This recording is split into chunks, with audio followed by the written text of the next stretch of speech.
First, let me say what a great pleasure and an honor to have been invited to be a global advisor to the Global Energy Alliance for People and Planet.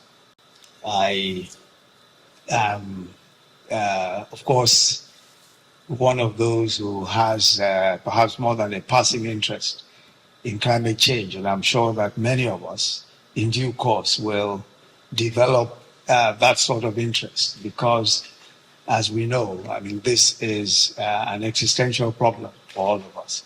I want to say that I'm particularly happy that I'll be working with the Global Energy Alliance for People and Planet, in particular because of the great work they've done already in partnership, because really the solutions to some of the issues that we're going to find in climate change now and going forward cannot be done by any one country or any one individual or any one organization. Partnership must be at the core, and we must find ways of being effective in building those partnerships and making those partnerships work. I think that GEAPP has done thus far an excellent work in building those partnerships, building those coalitions, and trying to make them work. And we've seen a lot of that happen here in Nigeria. But let me say that again, something that's pretty obvious, and that is that this climate crisis is existential.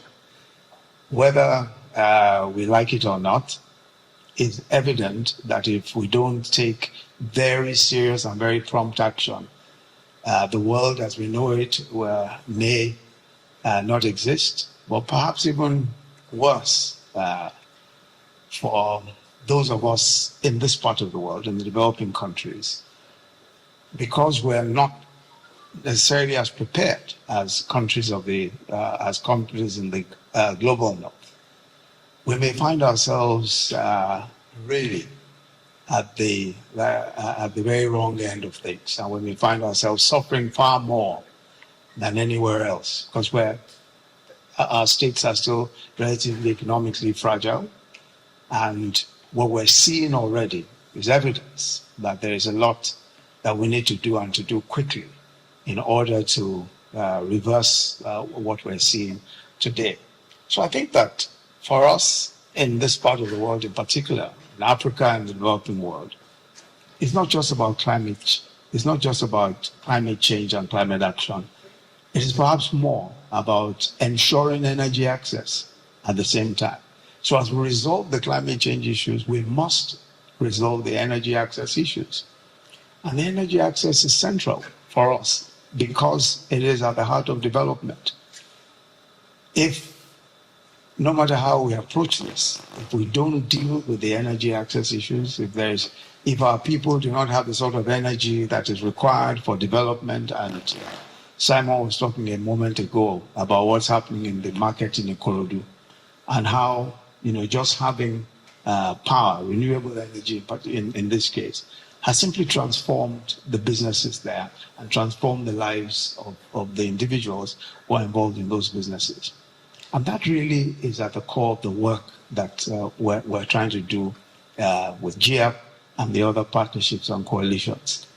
Our emphasis here must be, and has been with GEAPP, on the whole question of how do we provide access to energy for so many people, millions and millions of people. Of course, we're familiar with some of the statistics, that the kinds of, and some of those statistics are quite startling. The sheer numbers of people, especially in sub-Saharan Africa, who have no access to electricity.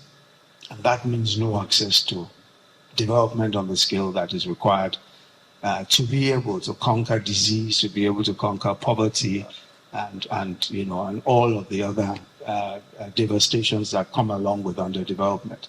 So I think that we really have to deal with the questions of energy access. And perhaps one of the, for us, again, in this part of the world, one of the critical things that we must pay attention to, and I believe that it is also one of the very important reasons why we are in this alliance with GEAPP and why we must work together towards this.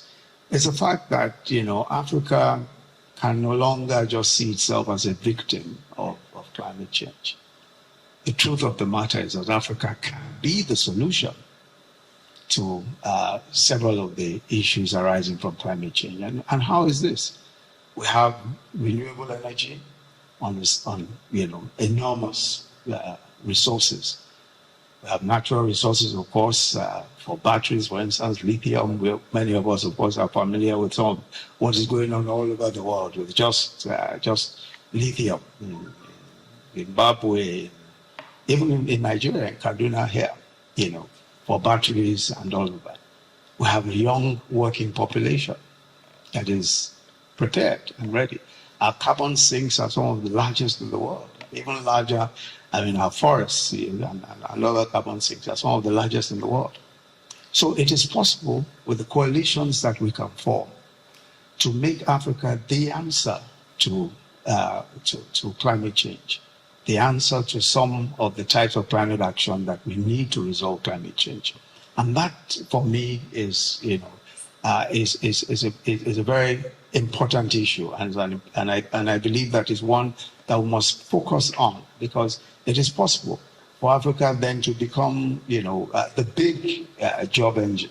We can actually create millions of job opportunities for our young people using renewable energy. And we have a chance of becoming perhaps the first truly green civilization in the world. And all of that is possible, only possible if we're able to do a grand bargain with the world, only possible if we're able to align with the wealthier countries of the world and align with others who are committed to this same cause and see that this is perhaps the quickest and perhaps the most efficient solution to some of what we're talking about. There are those who have said, and I believe they are right, that if you look at, if Africa were to develop along the same carbon-intensive trajectory that the other countries, the wealthier countries of the world have gone, then it will be impossible for the entire world to achieve carbon zero by 2050 or 2060 or whenever else, for the reason that we then become also the major emitters of carbon. And that way, nobody can achieve anything.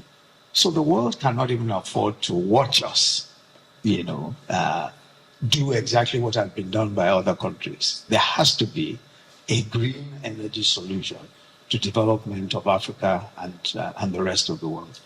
That's the only way by which the world can realistically achieve carbon zero by any of the target dates that have been set. So I'm certainly looking forward to the great work that lies ahead of us, and I hope that we will have your cooperation in working through several of the issues that we're working through. I already, Simon has spoken about the work that GEAPP is doing in Nigeria, but it's not just Nigeria, of course. It's the rest, it's all over Africa and in several different countries of the world.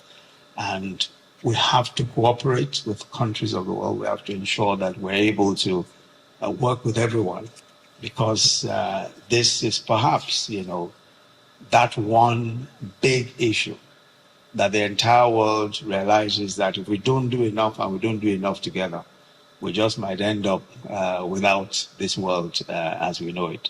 So again, just to say thank you very much to GEAPP for the honor of joining the work that GEAPP is doing as global advisor, and to thank you all very much for coming here this afternoon. Thank you.